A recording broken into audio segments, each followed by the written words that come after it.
Kung may Shinkansen bullet train ang Japan at CR-400 Fuxinhao naman ang China, abay syempre hindi magpapatalo dyan ang South Korea.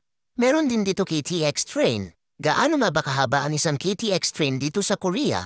Ang original KTXI ay may 20th bagon at umaabot ng halos 388 metro ang haba, katumbas ng 4 na football fields na magkakadugtong. Samantalang ang KTX Sansha naman, mas bago at gawa ng Korea mismo, may 10th bagon at mga 201 metro ang sukat, pero kapag pinagdikit ang dalawang set, abot din sa halos 400 metro, at hindi lang yan, kaya nitong tumakbo ng hanggang 305 kilometers per hour, halos 3 beses na mas mabilis kaysa takbo ng sasakyan sa expressway, kaya hindi nakapagtataka kung bakit ang Seoul to Busan, na halos 400 kilometro, ay natatapos lang sa mahigit 2 oras, kung ikukumpara. Sa Japan naman ay may Shinkansen, ang sikat na bullet train system. Ang pinakamabilis dito ay ang E5 series Shinkansen Hayabusa na umaabot ng 320 kilometers per hour at kilala sa sobrang punctuality. Bihira silang madelay kahit ng ilang segundo lang. Samantalang sa China, meron silang CR-400 Fuxinhao, ang pinakamabilis na regular service train sa mundo.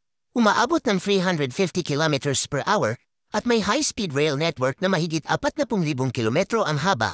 Halos lahat ng major cities konektado na. Pero kahit ganoon, ang KTX ng Korea ay espesyal dahil pinagsasama nito ang bilis, comfort, at accessibility. Sakay ka lang sa Seoul Station at nasa Busan ka na agad sa loob ng mahigit 2 oras. Kaya masasabi natin, hindi lang basta tren ang KTX, isa itong higanteng bakal na kasing haba ng football fields at kasing bilis ng kidlat, simbolo ng modernong Korea na abot kamay ng lahat. Ako si Ma'am Jose na nagpapaalala, ang buhay ay parang KTX, mabilis, malakas, at laging sumusulong, kaya tuloy lang sa pag-abot ng pangarap.